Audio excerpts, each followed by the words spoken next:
오늘 하나님께서 우리에게 주신 말씀은 사무엘하 5장 1절에서 3절 말씀입니다. 구약성경 사무엘하 5장 1절에서 3절 말씀. 하나님의 말씀 봉독하여 드릴 때 하나님의 음성을 경청하십시오. 이스라엘 모든 지파가 헤브론에 이르러 다윗에게 나와 이르되 보소서 우리는 왕의 한 고륙이니이다.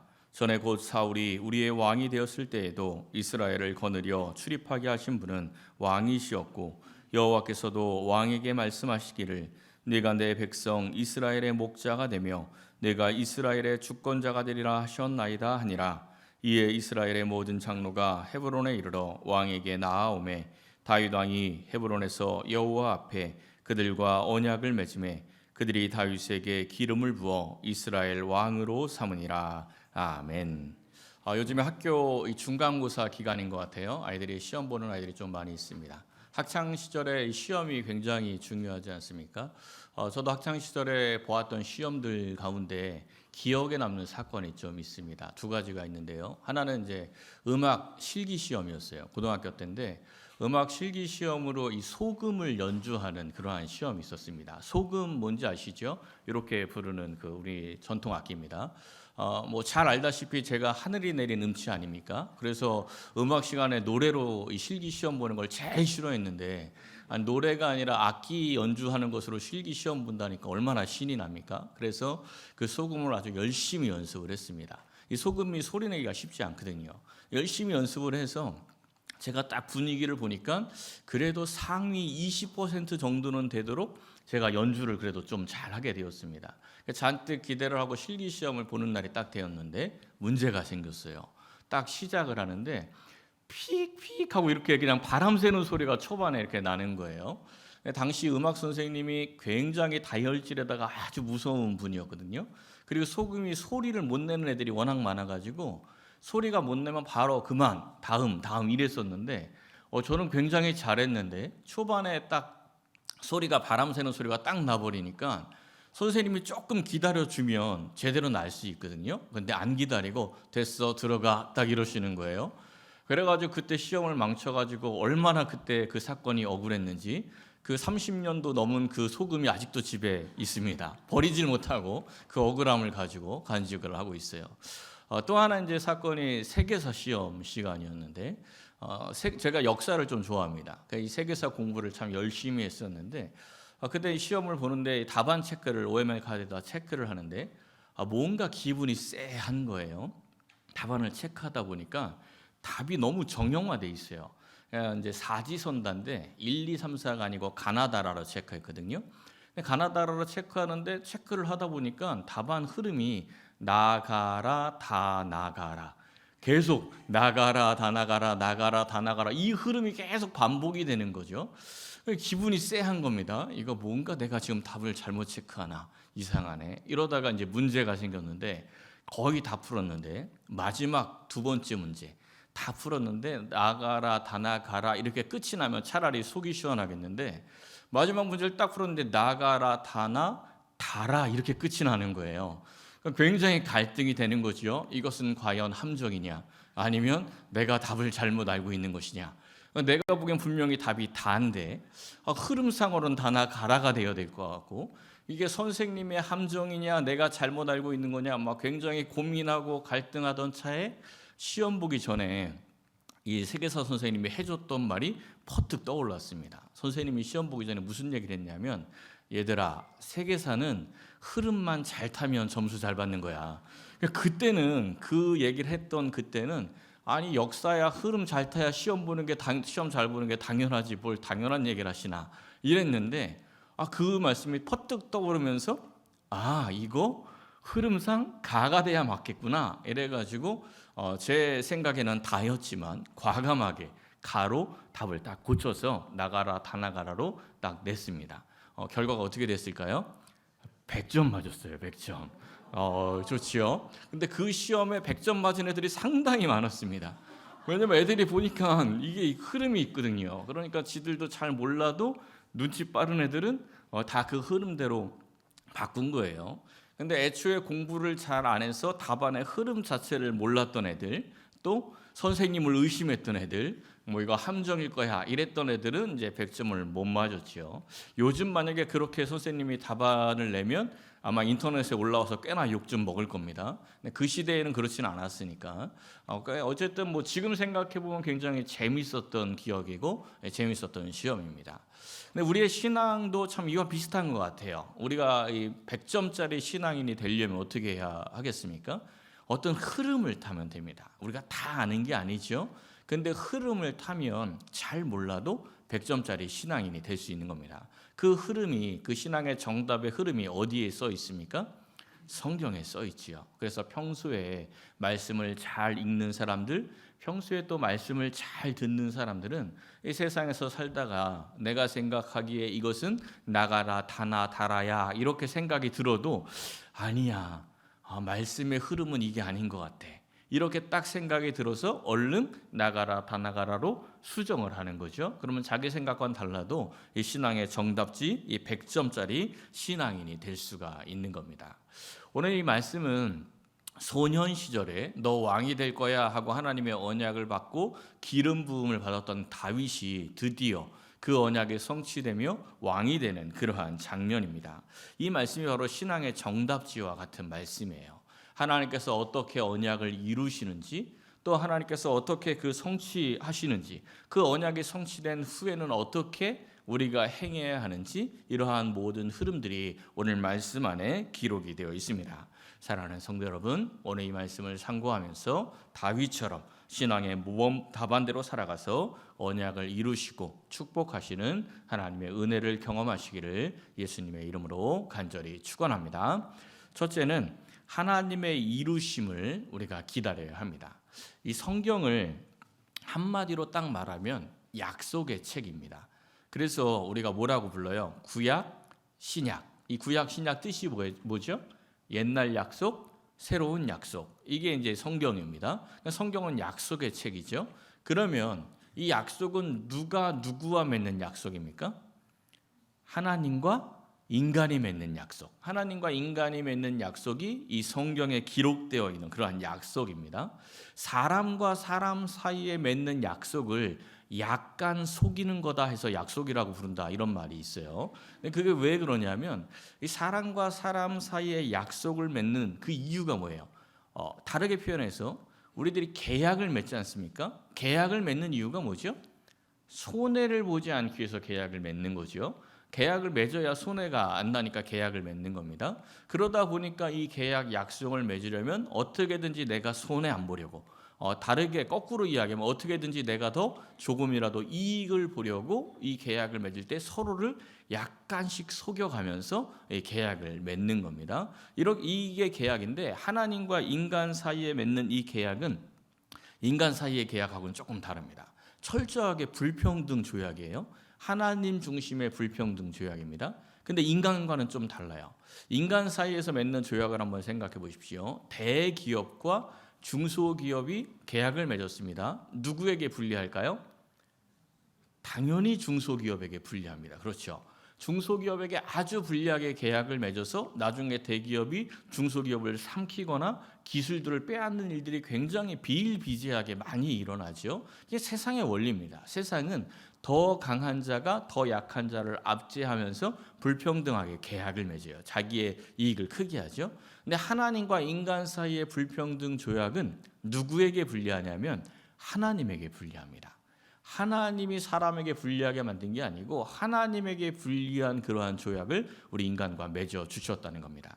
이 하나님과 인간 사이의 언약의 가장 상징적인, 아주 대표적인 모습이 믿음의 조상 아브라함과 맺은 그 언약이죠.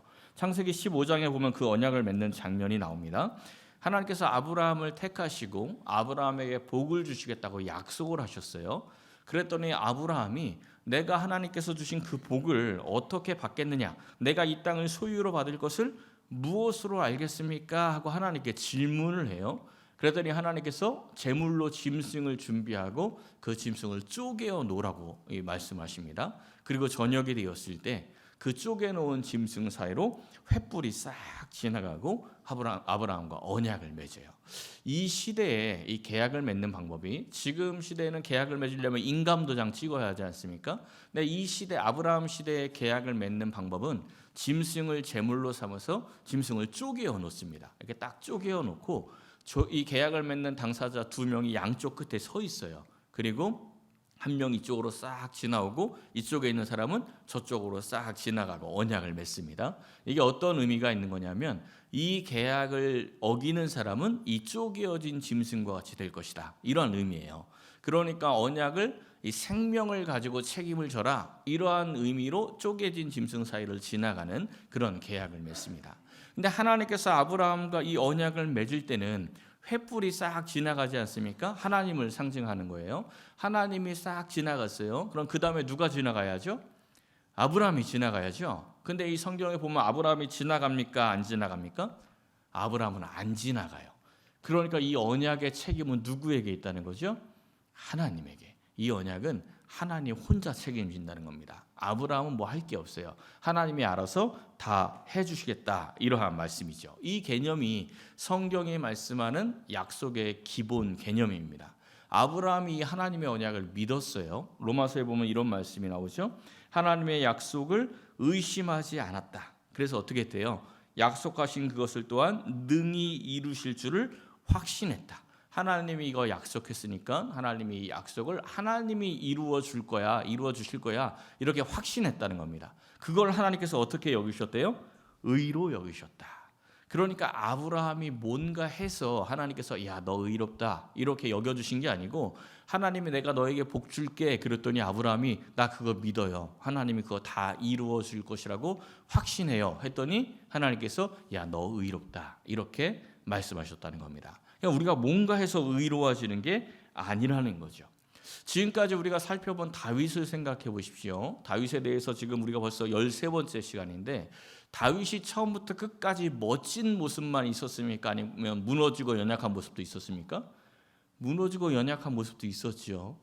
하나님을 버리고 저 블레셋으로 도망치기도 하고 굉장히 연약한 모습들을 많이 보였습니다. 지금까지만이 아니고 왕이 된 이후도 실망스러운 모습을 여러 번 보여요. 근데 하나님께서는 이 다윗을 굉장히 사랑하십니다. 성경에서 하나님이 가장 인정하는 인물이 바로 다윗이에요. 하나님께서 가장 기뻐하는 인물이 다윗이다, 이런 겁니다. 왜, 어떤 모습에서 그랬을까요? 다윗은 연약해져도 하나님의 약속을 의심하지 않았어요. 비록 연약해져도, 비록 넘어져도 하나님의 약속을 의심하지 아니하고, 넘어져도 하나님 쪽으로 넘어진 사람이 다윗이다라는 이야기입니다. 우리가 신앙생활 하다 보면 실망할 때가 있습니다. 언제 실망하죠? 내가 너무나 간절히 원하고 간절히 바랬는데 그게 이루어지지 않으면 실망해요. 그죠? 저도 여러 번 실망한 적이 있습니다. 여러분, 우리가 여기에서 오해하시면 안 돼요. 실망하는 것을 믿음이 없다 이렇게 생각하시는 경우가 있는데, 믿음이 없는 것과 실망하는 것은 전혀 다른 이야기입니다. 믿음이 좋은 사람도 얼마든지 하나님 앞에서 실망할 수 있습니다. 믿음이 없는 사람은 어떤 사람이냐면, 내가 원하는 게 이루어지느냐 이루어지지 않느냐를 가지고 하나님을 판단합니다. 어떤 이야기냐면, 내가 원하는 게 이루어지지 않으면 에이, 하나님 없네, 이러든가, 아니면 에이, 신앙생활 열심히 해봐야 아무 소용없네, 이렇게 판단을 내리는 게 내가 원하는 것을 가지고 하나님을 판단하는 겁니다. 이렇게 해서 내가 원하는 게 이루어지지 않았다고 하나님 없다 하면서 예배 멀어지고 기도 멀어지면 우리가 뭐라고 이야기해요? 저 사람 실족했다, 이렇게 이야기하지 않습니까? 이 실족하는 사람들은 그동안 신앙생활한 게 아니고 종교생활한 겁니다. 사울처럼 그냥 종교생활한 거예요. 하나님과 관계없이 자기가 원하는 거 이루어지기 위해서 그냥 종교생활을 했던 사람들이죠. 이러한 사람들은 실족합니다. 실망하는 것은 그거랑 다른 거예요. 실망하는 사람들은 하나님 앞에 가서 실망합니다.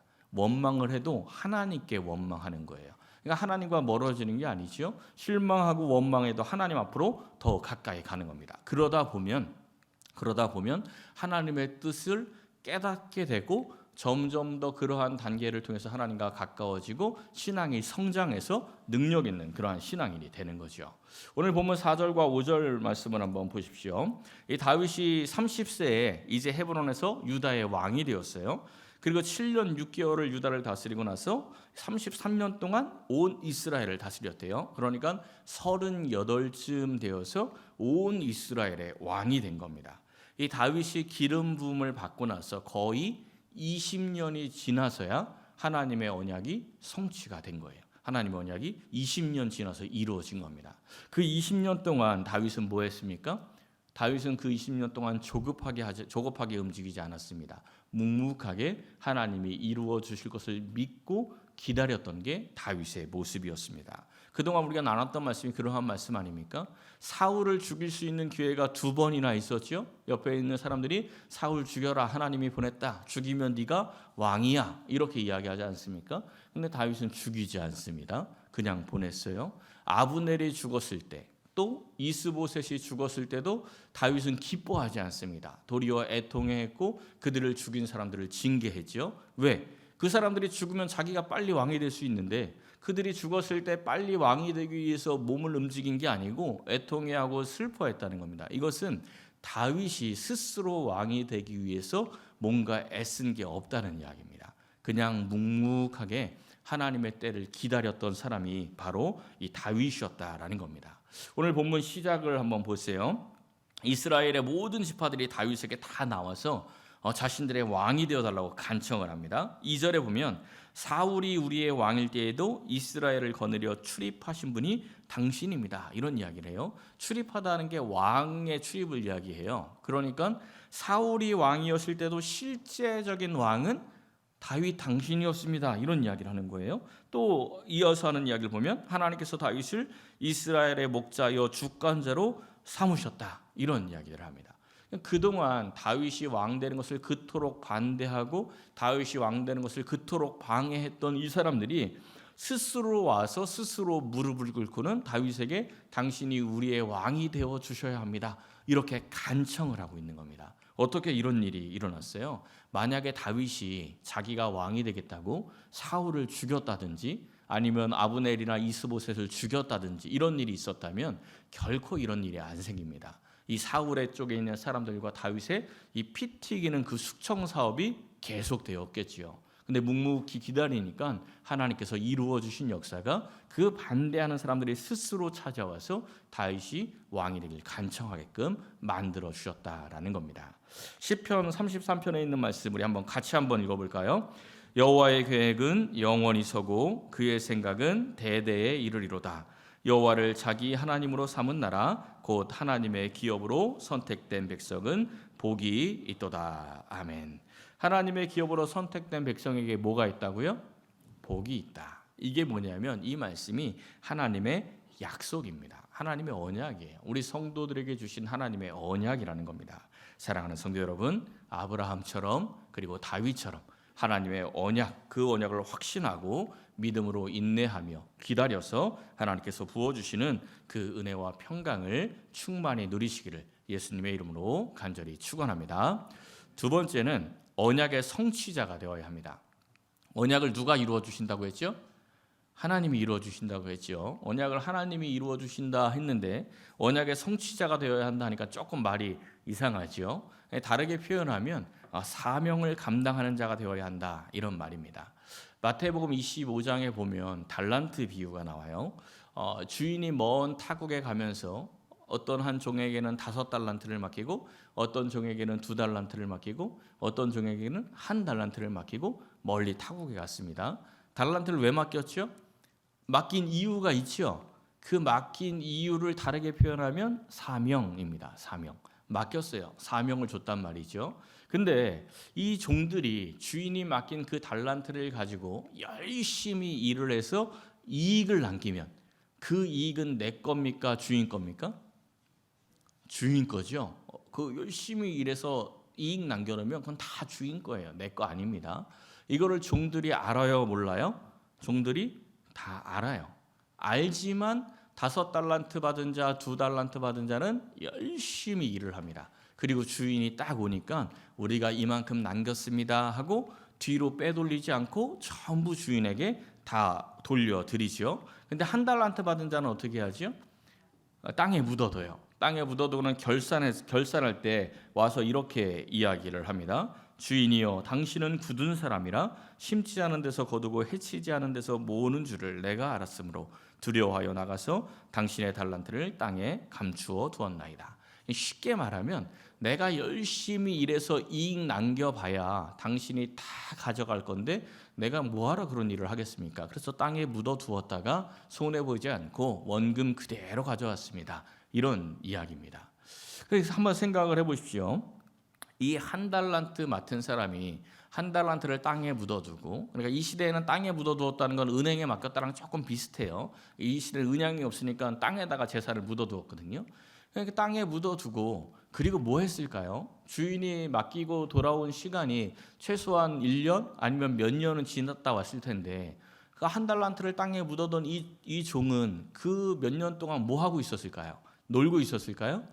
그렇지 않습니다. 이거는 뭐 추측이긴 한데 지금 이렇게 계산이 빤한 이 종이 그 몇 년 동안 그냥 놀고 있었을 리가 없습니다. 뭘 하냐면 자기의 재산 가지고 자기 재산 불리는 일 하는 거예요. 자기 재산 열심히 일해서 주인의 재산 불려봐야 소용이 없으니까 자기 재산 불리는 일을 열심히 하는 거죠. 주인이 오기 전에는 어떻습니까? 주인이 오기 전에는 5달란트 받은 자, 2달란트 받은 자가 어리석은 사람입니다. 왜냐하면 자기한테 하나도 남을 것도 없는데 남의 돈 가지고 열심히 일하고 있지 않습니까? 근데 한 달란트 받은 사람은 어때요? 자기 돈 가지고 자기를 위해서 열심히 일하고 있으니까 주인이 오기 전에는 한 달란트 받은 사람이 훨씬 더 똑똑한 거죠. 자기 재산 늘리고 있으니까. 근데 주인이 돌아오고 나서 어떤 일이 벌어지죠? 먼저 21절에 보면 5달란트, 2달란트 받은 자를 주인이 칭찬을 합니다. 착하고 충성된 종아 하면서 칭찬을 해요. 그러면서 어떻게 하죠? 더 많은 것을 맡기겠다 하고 맡겨요. 그리고 내 주인의 즐거움에 참여할지어다 이렇게 이야기합니다.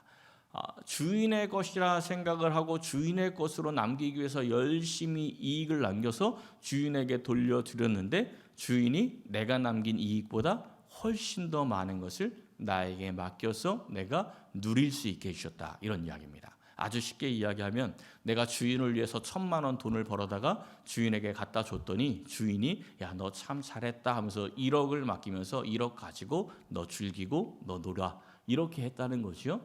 그러니까 자기가 아니라 주인을 위해서 일했던 사람은 훨씬 많은 것을 누리며 즐거움을 얻게 되었습니다. 근데 자기를 위해서 일했던 사람은 어떻게 되었대요? 30절을 보니까 이 무익한 종을 바깥 어두운 데로 내쫓아라. 자기를 위해서 열심히 쌓아두었는데 그거 다 빼앗기고 쫓겨나서 울며 이를 가는 그러한 사람이 되었다라는 겁니다. 이게 사명 감당과 감당하지 않는 자의 차이지요. 하나님께서 사울을 왕으로 세우신 이유가 있습니다. 왕으로 세우시고 그에게 사명을 주었어요. 근데 사울이 그 사명 감당했습니까? 감당하지 않았어요. 뭘 위해서 살았죠? 자기의 유익을 위해서 살았고 자기의 권력을 위해서 살았어요. 그래서 자기의 기념비를 세우며 살지 않습니까? 항상 자기를 위해서 살아갔는데 어떻게 됩니까? 모든 것을 다 빼앗기고 결국은 심판당하여 멸망하였습니다. 그런데 다윗은 하나님께서 맡겨주신 사명을 감당하는 겁니다. 언약의 성취자가 되는 거죠. 오늘 본문 6절 말씀을 보십시오. 다윗이 온 이스라엘의 왕이 되고 나서 제일 먼저 한 일이 바로 이 말씀이에요. 온 이스라엘의 왕이 돼서 제일 먼저 한 일이 어디로 갔대요? 예루살렘에 가서 여부스를 공격해서 그 예루살렘을 점령했다. 이스라엘 하면 예루살렘 아닙니까? 성지순례 하면 예루살렘이죠. 근데 지금까지 예루살렘은 이스라엘의 땅이 아니었어요. 여부스족의 땅이었는데 다윗이 예루살렘을 점령합니다. 근데 이 예루살렘은 여기서 처음 등장한 것은 아닙니다. 성경에서 예루살렘이 처음 등장하는 장면은 여호수아서예요. 여호수아서에서 하나님께서 유다 지파에게 주신 땅이 예루살렘입니다. 이 여호수아서 보면 각 지파들에게 땅을 주지 않습니까? 유다 지파에게 예루살렘을 주셨어요. 근데 어떻게 합니까? 여호수아 15장 63절에 보면 예루살렘 주민 여부스 족속을 유다 자손이 어떻게 했대요? 쫓아내지 못했다. 여호수아 시대, 사사 시대 쫓아내지 못했던 건 다 불신앙 때문에 그러지 않습니까? 유다가 불신앙으로 여부스 족속을 쫓아내지 못했습니다. 그래서 이 예루살렘을 하나님이 주신 땅을 이스라엘이 누리지 못했어요. 지금까지 사울도 여부수를 정복하지 못했습니다. 근데 다윗이 왕이 되자마자 이 예루살렘을 정복한 거예요. 누가 주신 땅이라고요? 하나님이 주신 땅. 그러니까 여호수아 시대에 하나님께서 언약해 주셨는데 그 언약이 다윗을 통해서 성취가 된 겁니다. 그러니까 다윗이 언약의 성취자가 된 것이요. 하나님께서는 언약하신 것을 반드시 이루십니다. 근데 그 언약을 누구를 통해서 이루시냐면 사람을 통해 이루시는 거예요. 그 유명한 이야기 있지 않습니까? 어떤 마을에 홍수가 났어요. 사람들이 막 다 지붕 위로 올라갑니다. 어떤 한 믿음 좋은 사람도 지붕 위에 올라가서 하나님께 기도하죠. 하나님, 저는 하나님을 전적으로 신뢰합니다. 하나님이 나를 구원하여 주실 줄로 믿습니다. 속히 구원하옵소서. 막 기도하는데 통나무를 붙잡고 한 사람이 쭉 오더니 구조자가 오기까지 이 통나무 붙잡고 기다립시다. 이랬더니 이 사람이 뭐라 그랬어요? 나는 하나님이 구원하실 겁니다. 가십시오. 이러고 그냥 보냈어요. 그리고 막 또 기도하는데 이번엔 뭐가 왔어요? 보트가 오지요. 보트가 와가지고 자, 이 배를 타고 빨리 피합시다. 그랬더니 이 사람이 뭐라 그래요? 나는 하나님이 구원하실 거니 가시오. 이랬습니다. 이제 막 물이 넘쳐가지고 지붕이 무너져서 이거까지 이제 다 넘어가게 생겼어요. 막 더 간절히 기도하죠. 하나님이 살려줄 거 믿습니다. 하고 기도하는데 정말 하늘에서 밧줄이 샥 내려왔습니다. 하늘을 딱 봤더니 뭐가 있어요? 헬기가 왔어요. 헬기가 와가지고 빨리 이 밧줄을 붙들라고 이제 빨리 피해야 된다고 이거 다 휩쓸립니다. 그랬더니 이 사람이 뭐라 그래요? 나는 하나님이 구원하실 거니 가시오. 이래서 어떻게 됐대요? 결국은 지붕이 무너지고 물에 빠져 죽었습니다. 그 죽어서 하나님한테 가서 따지는 거예요. 내가 하나님을 얼마나 신뢰했는데 어떻게 나를 버릴 수가 있습니까? 이랬더니 하나님께서 뭐라 그러셨대요? 야, 내가 통나무 보냈지, 보트 보냈지, 헬기 보냈지. 그동안 왜 너 응답하지 않았느냐? 이렇게 말씀했다. 이런 이야기 있지 않습니까? 근데 이 이야기는 하나님의 응답을 알아채지 못하는 이 사람에 대한 그 어리석은 사람에 대한 이야기인데 여기서 하나 더 좀 생각을 해보면 좋을 것 같아요. 이 사람에게 응답하기 위해서 통나무 탄 사람을 보냈죠. 그 다음에 보트 탄 사람을 보냈어요. 그 다음엔 헬기 탄 사람을 보낸 겁니다. 하나님께서 이 사람에게 응답하기 위해서 누굴 보냈다고요? 사람을. 그럼 우리는 하나님께 기도할 때 내 기도가 응답되길 위해서 기도를 하죠. 그게 항상 우리가 기도하지 않습니까? 근데 내 응답되기 위해서 기도하는 것에 머물러 있어서는 안 됩니다. 어디까지 나가야 돼요? 내가 언약을 성취할 수 있는 사람이 되도록 기도해야 돼요. 맨날 지붕에서 보트 보내주세요, 헬기 보내주세요 이런 기도하는 사람 말고 내가 보트를 타고 가서 구원하는 사람, 내가 헬기를 타고 가서 그 어려운 사람을 건질 수 있는 사람이 될 수 있도록 기도해야 된다는 겁니다. 그 사람이 어떤 사람이라고요? 언약의 성취자. 우리가 하나님의 응답을 기다리는 것처럼 하나님께서는 하나님의 응답을 이루어 줄 그 한 사람을 찾고 기다리시는 겁니다. 예레미야서에 있는 말씀을 한번 보십시오. 너희가 만일 정의를 행하며 진리를 구하는 자를 한 사람이라도 찾으면 내가 이 성읍을 용서하리라. 하나님이 찾는 그 한 사람이 등장하면 한 성읍이 사는 겁니다. 하나님께서 우리에게 응답하시기 위해서 이런 한 사람을 찾는 거예요. 그 사람이 사명자입니다. 그 사람이 언약을 성취하는 사람이에요. 사랑하는 성도 여러분, 하나님께서 찾는 그 사람이 되시길 바랍니다. 우리에게 맡겨주신 사명들이 다 있어요. 하나님이 주신 사명은 선교를 가고 목회를 하고 이런 것만 하나님이 주신 사명이 아닙니다. 우리 각자에게 주신 사명들이 다 있습니다. 그 사명을 찾고 발견하여서 잘 감당해서 하나님께 잘했다 칭찬받는 복된 성도 여러분 되시기를 예수님의 이름으로 간절히 축원합니다. 마지막 세 번째는 하나님이 왕이심을 보여야 합니다. 하나님이 이루신다는 것을 기다렸고 또 이제 자신의 사명을 잘 감당해서 언약의 성취자가 다윗이 되었죠. 그 결과가 무엇일까요? 10절 말씀 보면 그 결과가 나와요. 여호와께서 함께 계시니 다윗이 점점 강성해졌다. 하나님의 언약을 기다리고 또 자기에게 맡겨진 사명을 감당하니까 저절로 강성해지는 거죠. 믿는 자가 강성해지고 높아지고 축복을 받는 것은 다 하나님의 은혜고 축복입니다. 그런데 중요한 게 있어요. 강성해질수록 높아질수록 우리는 더 깨어 있어야 합니다. 긴장해야 돼요. 높아질수록 위험도가 높아지는 거예요. 그죠? 높이 올라갈 때 어떻게 해야 됩니까? 안전고리를 다 걸어둬야 됩니다. 그래야 미끄러져도 뚝 떨어지지 않아요. 우리는 누구에게 안전고리를 걸어두어야 되죠? 하나님께. 하나님께 딱 안전고리를 걸어두고 있으면 내가 가만히 있어도 점점 올라가는 거예요. 왜냐하면 하나님께 매달려 있으니까. 근데 점점 막 올라가는데 야, 내가 이만큼 올라왔지 하면서 안전고리를 탁 풀면 어떻게 될까요? 그냥 떨어지는 거죠. 그러나 하나님께서 그렇게 해주시는데 하나님이 해주시는 걸 모르고 내가 이렇게 하고 있어 이런 생각이 드는 순간 우리는 하나님께 걸어둔 안전고리를 푸는 순간이라는 것을 기억해야 합니다. 이 다윗이 하나님께서 강성하게 해줄 때 어떤 마음을 가지고 있었을까요? 먼저 고린도전서 10장 이런 말씀이 나오죠. 일어난 일을 본보기가 되고 선줄로 생각하는 자는 넘어질까 조심하라. 성경에 나와 있는 이 이야기를 본보기로 삼아서 내가 선줄로 생각한다면 더 조심하라 이런 이야기예요. 자, 이 다윗이 지금 서 있습니다. 근데 어떻게 하고 있는지 12절 말씀을 한번 보십시오. 여호와께서 자기를 세우사 이스라엘 왕으로 삼으신 것과. 누가 자기를 왕으로 삼았다고요? 하나님이. 누가 자기를 세웠다고요? 하나님이.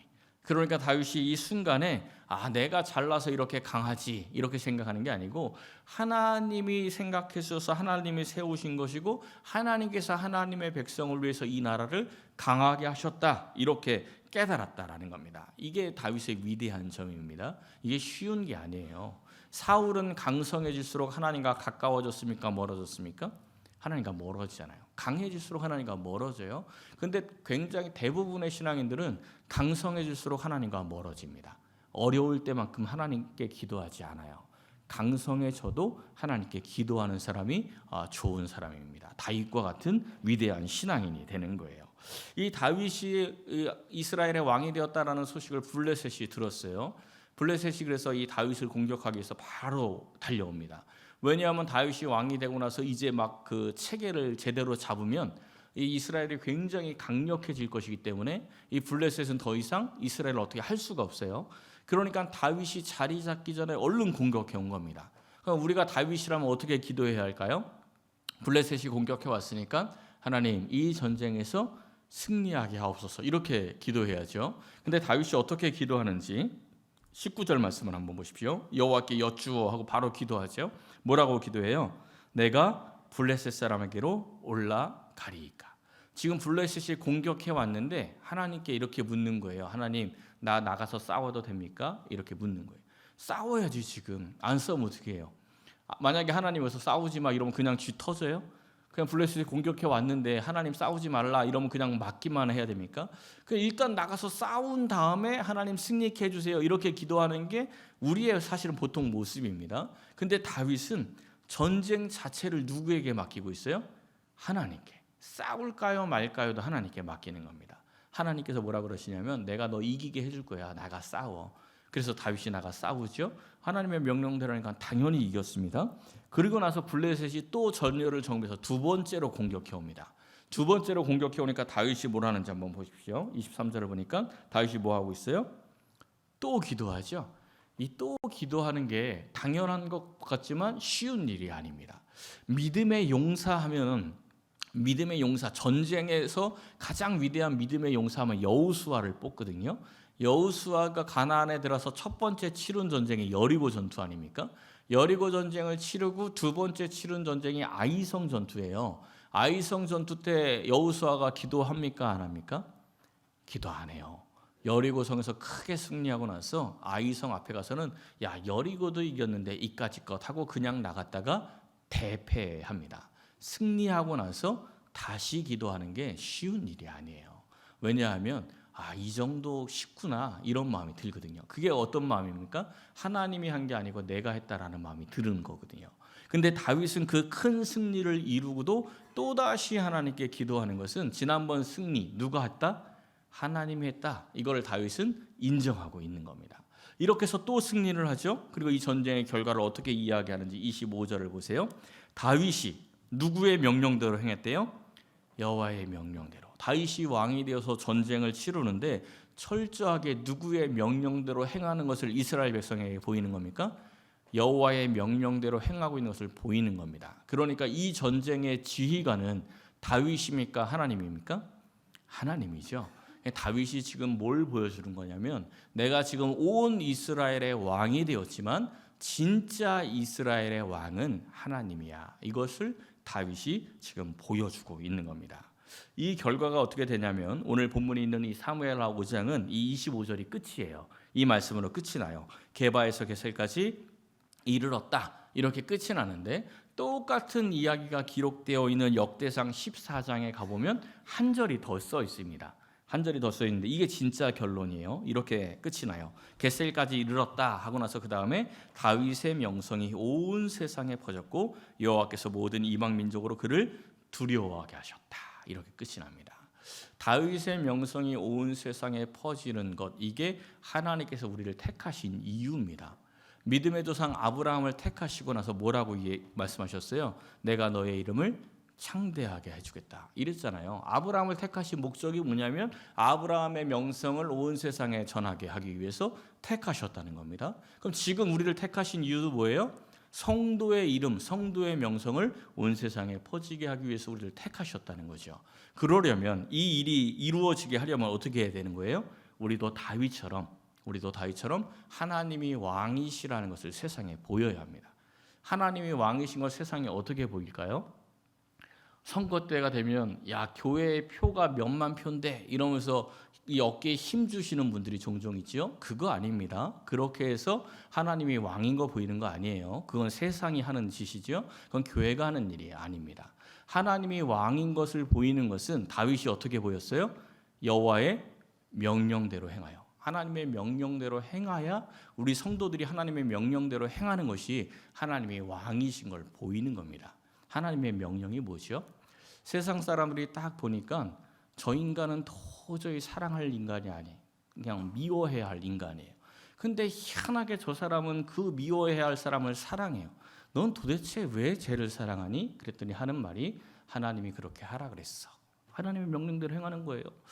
보니까 아무리 봐도 저거는 탐욕을 부리고 욕심을 내서 막 자기가 좀 이익을 가져야 될 것 같은데 너무 바보같이 자꾸 양보해, 자꾸 배려해. 그 이제 옆에서 그럽니다. 야, 너는 머리가 있냐 없냐? 여기서 좀 네가 이렇게 살짝만 속이면 충분히 몇십 배의 이익을 얻을 수 있는데 너 뭐하냐? 이랬더니 하는 이야기가 하나님께서 그렇게 하라 그랬어. 이러면 그게 뭐예요? 하나님의 명령대로 행하는 거죠. 그게 성도가 하나님이 왕이심을 보이는 방법입니다. 세상의 힘을 가지고 하나님이 왕이심을 보이는 게 아니에요. 그렇게 하나님의 명령대로 행하면서 하나님이 왕이심을 보일 때 우리가 하나님의 언약을 성취하는 자가 되는 겁니다. 복된 백성이 되는 거죠. 우리의 이름이 그때 충만해지는 겁니다. 이게 그대로 이루어진 게 바로 초대교회죠. 초대교회 어떻습니까? 초대교회 성도들에게 성령이 임하고 나서 자기들의 가진 것을 어려운 사람들에게 나누어주고 서로 사랑하며 날마다 함께하며 살아갈 때 어떻게 했어요? 주변에 있는 모든 사람들이 그 교회를 칭송하고 구원받는 사람들이 날마다 더해갔다. 이렇게 끝이 나지 않습니까? 그의 이름이 널리 퍼지는 겁니다. 교회가 바로 그렇게 해야 된다라는 것을 기억해야 합니다. 사랑하는 성도 여러분, 하나님께서 우리에게 복 주시길 원하십니다. 성경에서 기록된 이야기는 다 그런 이야기예요. 하나님은 성도들에게 복 주기를 너무나 원하십니다. 근데 그 복을 어떻게 우리가 받을 수가 있겠습니까? 하나님의 말씀대로 행하여서 언약을 성취하고 사명을 감당하고 하나님의 왕이심을 세상에 드러내야 합니다. 그리할 때 하나님께서 준비하고 계신 그 축복이 우리의 삶 가운데 풍성하게 임하리라 믿습니다. 사랑하는 성도 여러분, 사명 잘 감당하시며 언약의 성취자가 되어서 하나님이 주신 은혜와 축복을 풍성히 누리시기를 예수님의 이름으로 간절히 축원합니다.